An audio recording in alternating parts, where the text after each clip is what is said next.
नमस्कार दोस्तों, आप सभी का बहुत बहुत स्वागत है आपके अपने YouTube channel business education point पर। यदि अभी तक आपने हमारे इस चैनल को सब्सक्राइब नहीं किया है तो सर्वप्रथम आप हमारे इस चैनल को सब्सक्राइब करें, वीडियो को लाइक एवं शेयर करें। डिस्क्रिप्शन बॉक्स में जाकर इंस्टा मौजू की लिंक के माध्यम से आप हमारे मुख्य परीक्षा एवं प्रारंभिक परीक्षा के हस्तलिखित नोट्स परचेस कर सकते हैं। MPPSC मुख्य परीक्षा पेपर 2 राजनीतिक विचारक यूनिट 4 के नोट्स हैं जो कि आप 70 रुपये में प्राप्त कर सकते हैं। साथ ही साथ अन्य विषयों के भी हमारे हैंड नोट्स हैं। कल 25 जुलाई को सुनवाई के बाद निश्चित रूप से आपको हमारे नोट्स की आवश्यकता पड़ेगी, इसलिए आप पहले से ही परचेस कर लें तो ज़्यादा अच्छा रहेगा। इस नंबर पर आप कांटेक्ट कर सकते हैं 7067923410। चलिए अब IMP प्रश्न देखते हैं। कौटिल्य भारतीय राजनीतिक विचारक में जो सर्वप्रथम नाम आता है कौटिल्य का, कौटिल्य जिनका वास्तविक नाम विष्णुगुप्त था। आपको 3 मार्कर में पूछा जाए, 5 मार्कर में तो इसी प्रकार से लिखना है कि कौटिल्य जो है इनका वास्तविक नाम विष्णुगुप्त था। तक्षशिला पाटलिपुत्र के विख्यात शिक्षक एवं मौर्य साम्राज्य के प्रधानमंत्री विचारक थे कौटिल्य। रचनाएं की अर्थशास्त्र, नीतिशास्त्र, कामशास्त्र आदि प्रमुख हैं। प्रमुख सिद्धांत दिए हैं, राज्य का सप्तांग सिद्धांत दिया है, राजनीति नैतिकता पृथक्करण का भी सिद्धांत दिया है। तो कौटिल्य का वास्तविक नाम जो था वह विष्णुगुप्त था। तक्षशिला पाटलिपुत्र के विख्यात शिक्षक एवं मौर्य साम्राज्य के प्रधानमंत्री विचारक रहे हैं कौटिल्य। रचनाएं की अर्थशास्त्र, नीतिशास्त्र, कामशास्त्र प्रमुख रचनाएं रही हैं कौटिल्य की। प्रमुख सिद्धांत दिए हैं इनने, राज्य का सप्तांग सिद्धांत और राजनीति नैतिकता पृथक्करण का सिद्धांत। अर्थशास्त्र के बारे में यदि हम चर्चा करें, अर्थशास्त्र रिलेटेड प्रश्न पूछे जाते हैं। अर्थशास्त्र अलग से एक विषय भी है। तो यह पुस्तक मूलतः राजनीति शास्त्र से संबंधित है। रचयिता इसके आचार्य चाणक्य हैं। मतलब प्रारंभिक परीक्षा में पूछा जा सकता है कि अर्थशास्त्र के रचयिता कौन है। तो जो अर्थशास्त्र के रचयिता आचार्य चाणक्य हैं। यह रचना गद्य व पद्य दोनों में लिखी गई है। अर्थशास्त्र, इसमें 15 अधिकरण, 150 अध्याय और 180 प्रकरण है। जो अर्थशास्त्र है इसमें 15 अधिकरण है, 150 अध्याय और 180 प्रकरण है। कौटिल्य ने अर्थशास्त्र की किन 4 विधाओं का उल्लेख किया है, यहाँ पर हम आपको बता दें। कौटिल्य ने अर्थशास्त्र की 4 विधाओं का उल्लेख किया है। सबसे पहले तो आन्वीक्षिकी की, जिसमें अध्यात्म एवं दर्शन है। त्रयी, जिसमें धर्म अधर्म वेदों का ज्ञान है। वार्ता, जिसमें कृषि, पशुपालन, वाणिज्य रिलेटिव विषय है। और दंड नीति में शासन कला है। तो आन्वीक्षिका में अध्यात्म एवं दर्शन का वर्णन मिलता है। त्रयी में धर्म अधर्म वेदों का ज्ञान मिलता है। वारणा में कृषि, पशुपालन, वाणिज्य का ज्ञान मिलता है। दंड नीति में शासन कला का प्रमुख रूप से दृष्टिगोचर होता है विषय। इस प्रकार से कौटिल्य ने अर्थशास्त्र की 4 विधाओं का उल्लेख किया है, आन्वीक्षिकी, त्रयी, वारणा एवं दंड नीति। इसके बाद हम बता दें कौटिल्य की दार्शनिक विचारों का वर्णन करें तो परिचय, जैसा कि हमने बताया है, 4वीं शताब्दी तक्षशिला के आचार्य हैं। मौर्य वंश की स्थापना में सहायक चंद्रगुप्त मौर्य के प्रधानमंत्री रहे हैं कौटिल्य। और भारत के प्रथम राजनीतिक विचारक रहे हैं कौटिल्य और अर्थशास्त्र के लेखक हैं। कौटिल्य चाणक्य को ही कौटिल्य कहा जाता है, इन्हें भारतीय मैकियावेली भी कहा जाता है। हम आपको और महत्वपूर्ण प्रश्न बताएं कि राजा का मतलब जो कौटिल्य का सप्तांग सिद्धांत का वर्णन करें, जो कि 11 मार्कर में पूछा जा सकता है।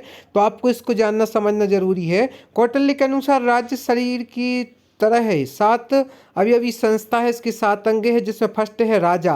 राजा यह सर्वोपरि और सर्वाधिक महत्वपूर्ण अंग है। तुलना इसकी शरीर में सिर से राजा की तुलना की गई है। दूसरे नंबर पर राजा का कार्य है लोकहित में शासन करना। दूसरा है अमात्य, यह एक प्रकार के मंत्री हैं जो राजा को शासन व प्रशासन में सहयोग देंगे। तुलना इनकी आंख से की गई है अमात्य की। जनपद की जंघा से शक्तिशाली राज्य की स्थापना के लिए विशाल और प्राकृतिक संसाधनों से युक्त जनपद होनी चाहिए। जनपद की जो संज्ञा है वह जंघा से तुलना की गई है। दुर्ग, कोष और सेना सुरक्षित रखी जाती है। 4 प्रकार के दुर्गों का वर्णन किया गया है। बाह की तुलना यहाँ पर दुर्ग से की गई है, आवदक, पर्वदक, धानवान दुर्ग और बन दुर्ग। इस प्रकार से। और कोष की जो तुलना है मुख से की गई है। यह अत्यधिक महत्वपूर्ण है कोष, क्योंकि राजा के सभी कार्य धन पर ही निर्भर होते हैं और राजा को धर्म के अनुसार धन का कोष संग्रह करना चाहिए। इस प्रकार से राजा की तुलना सिर से की गई, क्योंकि सर्वोपरि है। अमात्य की जो तुलना है आंख से की गई है, जो राज्य के शासन प्रशासन में सहयोग देगा। जनपद की तुलना जंगा से की गई है, जो कि शक्तिशाली राज्य की स्थापना के लिए विशाल और प्राकृतिक संसाधनों से युक्त जनपद होगी। दुर्ग की तुलना जो है कोष और सेना सुरक्षित रखी जाएगी। 4 प्रकार के दुर्ग, आवदक, पर्वतक, धानवान दुर्ग, बन दुर्ग से की गई है। कोष की तुलना मुख से। और दंड, यह दंड का अर्थ है राज्य की सुरक्षा एवं साम्राज्य के विस्तार के लिए सेना। कौटिल्य आक्रमण के बदले सुरक्षा को ज़्यादा महत्व देते थे, इसलिए दंड की तुलना भी की गई है। मित्र की तुलना कान से की गई है। मित्र को भी महत्वपूर्ण अंग माना है। ये पड़ोसी राष्ट्र है जो विपदा, अशांति और साम्राज्य विस्तार के समय राजा की सहायता करता है, इसलिए मित्र की तुलना कान से की गई है। इस प्रकार से सप्तांग सिद्धांत से रिलेटेड पूछा जा सकता है। कौटिल्य का सप्तांग सिद्धांत मूल्यांकन के आधार पर यदि देखें तो सप्तांग सिद्धांत समकालीन परिस्थितियों का परिणाम थी। राजा के गुणों को निर्धारित करके और लोक कल्याणकारी कार्यों को प्रेरित करके इस सिद्धांत ने लोक कल्याणकारी राज्य की स्थापना कर दी है। इस प्रकार से जो कौटिल्य का सप्तांग सिद्धांत है वह काफ़ी महत्वपूर्ण है और जिसमें जो विषय दिए गए हैं वह अपने आप में कंप्लीट है। कौटिल्य की दंड नीति के क्या उद्देश्य हैं? तो कौटिल्य की दंड नीति के उद्देश्य के बारे में चर्चा करें। अलब्ध की प्राप्ति, जो इच्छित है परंतु प्राप्त नहीं हुआ है उसे कैसे प्राप्त किया जाए, कौटिल्य की दंड नीति के उद्देश्य के अंतर्गत आता है। यहाँ पर आपको हम बता दें, आप फेसबुक, यूट्यूब, इंस्टाग्राम, टेलीग्राम आदि के माध्यम से ज्वाइन कर सकते हैं। एवं डिस्क्रिप्शन बॉक्स में जाकर इंस्टा मौजूद की लिंक के माध्यम से आप हमारे मुख्य परीक्षा एवं प्रारंभिक परीक्षा की हस्तलिखित नोट्स भी परचेस कर सकते हैं। हम आपको बता दें कि जो कौटिल्य की दंड नीति है, सबसे पहली तो है अलब्ध की प्राप्ति, इसके उद्देश्य। दूसरा है विवर्धित का सुपात्रों में विभाजन, जिसकी बढ़ोतरी की है उसका उपयुक्त पात्रों में विभाजन हो। तीसरा है रक्षित का विवर्धन, जिसकी रक्षा की गई है उसमें बढ़ोतरी कैसे की जाए। और चौथा है लब्ध का परिरक्षण, जो प्राप्त कर लिया है उसकी रक्षा करे। सबसे पहले तो है अलब्ध की प्राप्ति कि जो इच्छित है परंतु प्राप्त नहीं हुआ, से प्राप्त कैसे किया जाए। फिर दूसरी है लब्ध का परीक्षण, अर्थात जो प्राप्त कर लिया है उसकी रक्षा कैसे की जाए।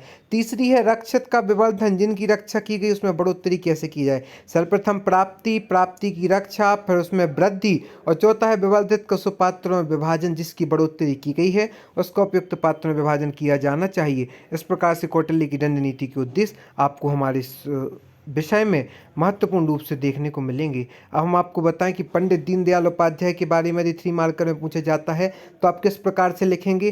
पंडित दीनदयाल उपाध्याय जो एक प्रमुख भारतीय राजनीतिक एवं विचारक हैं, एकात्मवाद दर्शन दिया है पंडित दीनदयाल उपाध्याय जी ने। इनकी पत्रिकाएं हैं राष्ट्र धर्म, पांचजन्य और स्वदेश। इनकी जयंती अंत्योदय दिवस पर जो है प्रमुख रूप से बनाई जाती है पंडित दीनदयाल उपाध्याय जी की। अब हम आपको बता दें कि दलित उद्धार की दिशा में जो हम डॉक्टर भीमराव अंबेडकर के राजनीतिक विचारों का वर्णन कीजिए, तो आपका यह प्रश्न निश्चित रूप से पेपर में आएगा, तो इसके बारे में भी हम आपको बता दें। उसके पहले अंबेडकर के चिंतन का त्रयी आदर्श क्या है, तो बुद्ध, धम्म और संघ, इन तीनों त्रयी आदर्शों को सम्मिलित रूप से उनके सामाजिक चिंतन का मूल आधार है। जो अंबेडकर जी हैं इनके चिंतन का त्रयी आदर्श, पहला तो बुद्ध, दूसरा धम्म, तीसरा संघ, इन तीनों त्रयी आदर्शों का सम्मिलित रूप ही उनके सामाजिक चिंतन का मूलाधार है। हम आपको बताएं डॉक्टर भीमराव अंबेडकर के राजनीतिक विचारों का वर्णन कीजिए। स्रोत है status and minorities, white Congress and Gandhi have into the balance. Ambedkar उदारवादी राजनीतिक दर्शन से प्रेरित थे। स्वतंत्रता, समानता और भ्रातृत्व को वह अति महत्वपूर्ण मानते थे। डॉक्टर भीमराव अंबेडकर का जो है हमारे संविधान के लिपिबद्ध होने में महत्वपूर्ण भूमिका है। और जो इन्होंने ST SC वर्ग, दलितों वर्ग के उद्धार के लिए जो भी प्रयास किए हैं वह सराहनीय है। अंबेडकर प्रजातंत्र के कट्टर समर्थक थे। अंबेडकर की राजनीतिक दर्शन का वर्णन निम्न बिंदुओं के माध्यम से किया जा सकता है। सर्वप्रथम तो इनके विचार, अंबेडकर प्रजातांत्रिक व्यवस्था में दृढ़ विश्वास करते थे। प्रजातंत्र को बनाए रखने के लिए स्वतंत्रता को अनिवार्य मानते थे। स्वतंत्रता को मतलब वो बेसिक इंडीड मानते थे। प्रजातंत्र के लिए संसदीय व्यवस्था को मानते थे।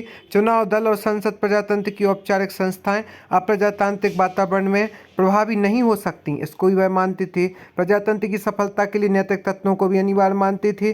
उन्होंने समाजवाद के मार्क्सवादी दृष्टिकोण को स्वीकार किया। अंबेडकर का कहना था कि सरकार को कल्याणकारी संस्था की भूमिका निभानी चाहिए। अंबेडकर को कहना था कि सरकार को कल्याणकारी संस्था की भूमिका निभानी चाहिए, पूरी तरह से हस्तक्षेप नहीं होना चाहिए।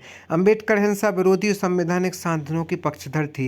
इस प्रकार अंबेडकर को यह विचार वर्तमान राजनीति के लिए भी प्रासंगिक है। और इनका जो चिंतन त्रयी आदर्श बुद्ध, धम्म और संघ, इन दलित उद्धार के लिए कई प्रयास किए। शिक्षा, संघर्ष, संगठन की बेमिसाल धारणा जो थी वह डॉक्टर भीमराव अंबेडकर जी की थी। इस प्रकार से आज की इस वीडियो में हमने महत्वपूर्ण प्रश्नों को देखा। आगे भी आप हमारे साथ बने रहेंगे और जहाँ भी आपको मार्गदर्शन की आवश्यकता होगी वहाँ हमारा चैनल हर समय आपके साथ है। तो इसी प्रकार आप हमसे जुड़े रहें। आप सभी को बहुत बहुत धन्यवाद हमारे इस वीडियो को देखने के लिए और हम आशा करते हैं आगे भी आप हमसे जुड़े रहेंगे।